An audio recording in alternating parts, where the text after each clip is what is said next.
और अब एक और महत्वपूर्ण खबर, एक राष्ट्र एक चुनाव, इस प्रस्ताव पर चर्चा कर रही संयुक्त संसदीय समिति के अध्यक्ष पीपी चौधरी ने कहा है कि लोकसभा और राज्य विधानसभा चुनाव अगर एक साथ कराए जाते हैं तो देश को 7 लाख करोड़ रुपए की बचत हो सकती है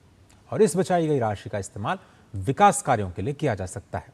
आपको याद है कि बहुत सारे राज्य ऐसे हैं जिनका बजट ही 7 लाख करोड़ रुपए से कम है और उन्होंने दावा किया कि इस बजट से देश की जो सकल घरेलू उत्पाद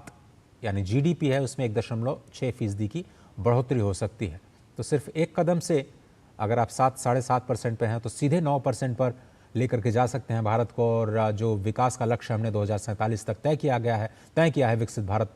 बनने का, उसके लिए कहा जाता है कि भारत को 9 से 10% का विकास और कम से कम 8% का जो जीडीपी है वो हर साल बनाए रखना ज़रूरी है। तो ये एक बड़ा बयान आया है संसदीय पैनल की तरफ से कि अगर देश में एक साथ एक चुनाव होते हैं तो 7 लाख करोड़ रुपए की बचत होगी और जीडीपी में प्रतिवर्ष 1.6% की वृद्धि। समिति के अध्यक्ष के मुताबिक इस कदम से बचने वाला जो राजस्व है वो सीधे तौर पर इंफ्रास्ट्रक्चर में इस्तेमाल अगर किया जाए तो वो भी जीडीपी को इंक्रीमेंट करेगा। शिक्षा और स्वास्थ्य को बेहतर किया जा सकता है, गरीबों के कल्याण से जुड़ी विकास योजनाओं में धनराशि को बढ़ाया जा सकता है। समिति इस वक्त गुजरात के 3 दिनों के दौरे पर है और समिति ने राज्य के मुख्य सचिव को एक व्यापक रिपोर्ट भी तैयार करने का निर्देश दिया है जिससे इस व्यवस्था से यानी वन नेशन वन इलेक्शन से उद्योग, रोजगार, अर्थव्यवस्था और पर्यटन पर पड़ने वाले जो सकारात्मक प्रभाव हैं उनका आकलन किया जाएगा। पीपी चौधरी ने भी स्पष्ट किया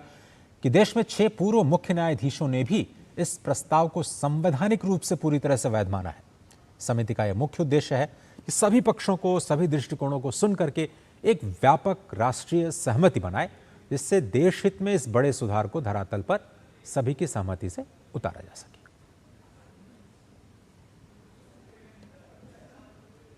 ये सिर्फ एक टाइम टेबल सेट करने का है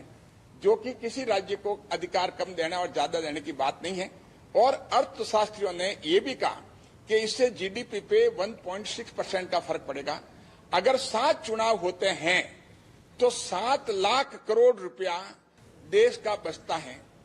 और वो पैसा जो है देश के इंफ्रास्ट्रक्चर के लिए, गरीबों के कल्याण के लिए, शिक्षा के लिए, चिकित्सा के लिए और अन्य कामों के लिए,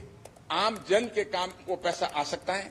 यही नहीं, उन्होंने तो ये दिया कि ये तो डायरेक्ट असेसमेंट है। इनडायरेक्ट असेसमेंट जो है वो इमेंस है, जिसके हम देखते हैं कि गवर्नेंस में सबसे बड़ा नुकसान होता है। अगर मैं सिर्फ आपको एक आंकड़ा